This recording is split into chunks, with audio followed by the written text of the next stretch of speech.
The Hong Kong protests began around a year ago now, back in April and May of 2019. The protests were to prevent a bill from happening that would make it legal for China to extradite citizens from Hong Kong to China. And today, 1 year later, the protests are still going on, but it has become about something much bigger, a true fight for democracy. That is not something that's popular with the communistic government of China, though. So what's happening with the protests today? And did they even work at all? All of that coming up in today's video.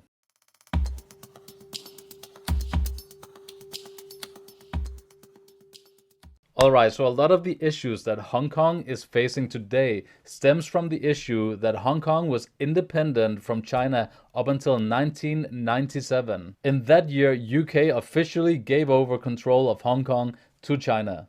So yes, officially China owns Hong Kong, but when they took over the state, certain restrictions would still apply. Hong Kong rules under the saying one country, two systems, so they are part of China, but they have their own governing and economic systems. These different protests are all about something specific, like a bill or a legislation, but what's really important to understand is that underneath it all, Hong Kong is fighting to try to maintain its democracy inside of a country that is very communistic. You see, China's fight with Hong Kong is part of a bigger plan that China is carrying out these days. China is aggressively expanding their influence all across the world right now, so they can't afford to lose face by giving up territory in their own backyard. China is trying to gain control over the South China Sea these days, and even though Hong Kong is a very small state, it is vital for that whole area. This CIA report is from 2017 and it states that in exports over all of the world,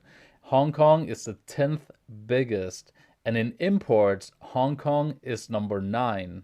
In other words, taking over control of Hong Kong would be like finding a brand new gold mine for the Chinese. So you can kind of see why China is trying to gain control over the state. Alright, well, so far the protests have worked. In 2019, they shut down the major bill that would give China the rights to extradite citizens from Hong Kong to China. Later, that bill was postponed and then completely given up on. This was a massive win for the people of Hong Kong. It gave them the will to continue fighting for their rights. So now, in 2020, the protests have become about preventing China from tightening the grip on the state through these proposed national security laws. And sadly, protests have become increasingly violent recently.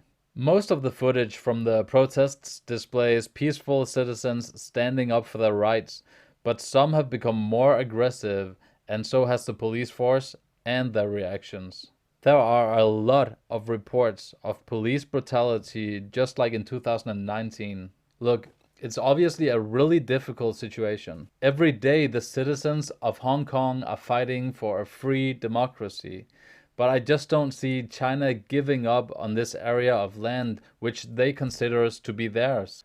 And furthermore, it's taking its toll on the economics of the state, which is their greatest weapon for independence. It's tough to see all of these Hong Kong protesters being dragged away or pepper sprayed or even sometimes just outright gunned down.